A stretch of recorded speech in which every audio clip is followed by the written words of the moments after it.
और वहीं किसान नेता और देश के पूर्व प्रधानमंत्री चौधरी चरण सिंह के 120वें जन्म दिवस पर लोग अलग अलग तरीके से उन्हें याद कर रहे हैं।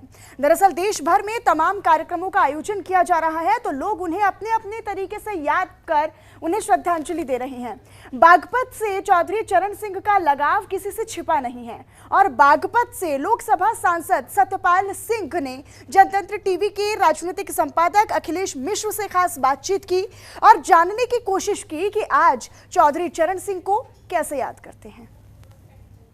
किसान नेता स्वर्गीय चौधरी चरण सिंह के जन्मदिन को लोग अपने अपने ढंग से याद कर रहे हैं। 120वां जन्मदिन है उनका।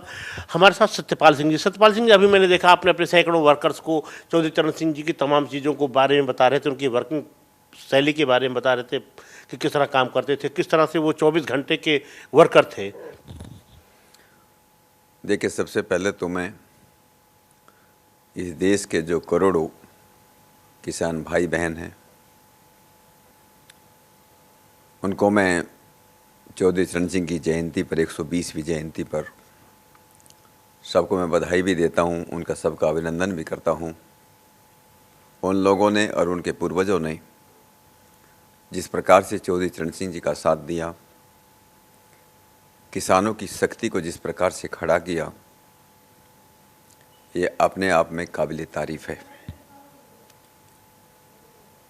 चौधरी चरण सिंह जी के जीवन की मुझे कहना चाहिए कि 3 बहुत ही मुख्य उनकी घटनाएं हैं जिन्होंने उनके जीवन को सेव किया, एक अलग प्रकार का उनका एक व्यक्तित्व दिया।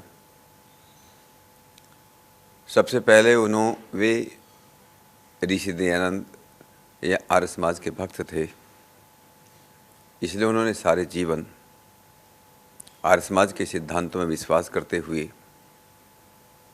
वो जातिगत जो राजनीति है, दलगत, उससे बाहर निकले और इसलिए सौभाग्य से वो जाट परिवार में पैदा हुए।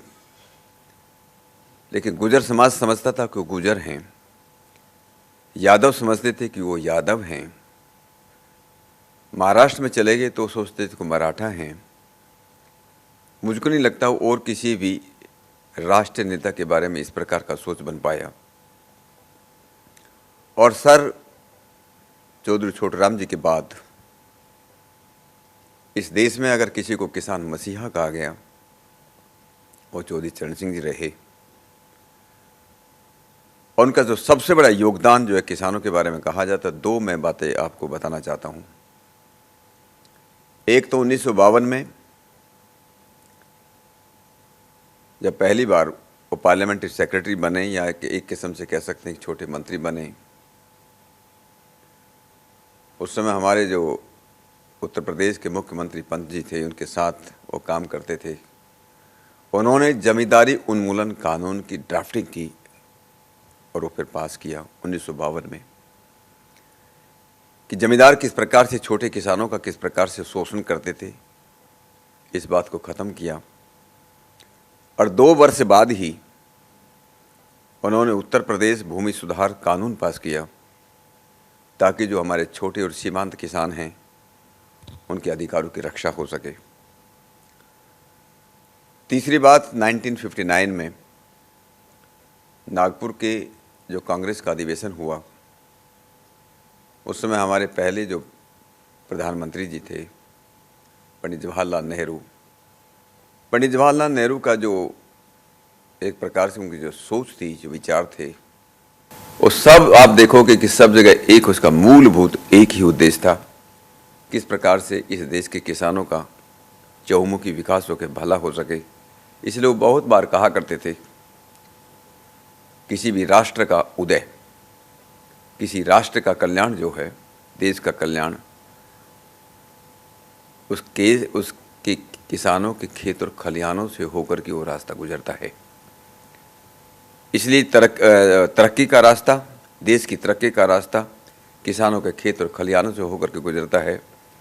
उन्हें अपने ज़माने में ज़्यादा समय नहीं मिला, उनके सपने को अगर कोई किसी ने पूरा किया, और आज के हमारे यशस्वी प्रधानमंत्री आदरणीय नरेंद्र मोदी जी ने किया।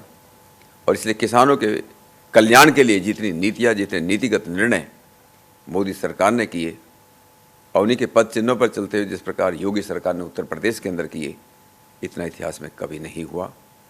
और इसलिए हम लोग बड़े सौभाग्यशाली हैं। मैं तो विशेष रूप से बागपत में जिस लोकसभा को